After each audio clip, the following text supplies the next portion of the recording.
Finger family. Carrying the cross.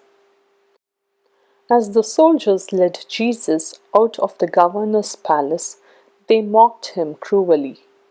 They beat him and spat at him, and placed a crown of thorns upon his head. "Hail, King of the Jews!" they laughed.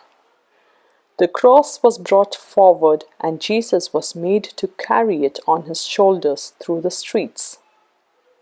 The soldiers forced a man called Simon from Cyrene to help Jesus bear the weight.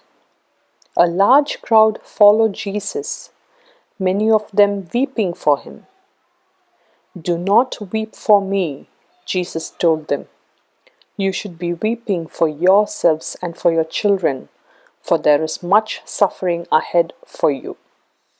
If you like the video, Subscribe to our YouTube channel by hitting the subscribe button below.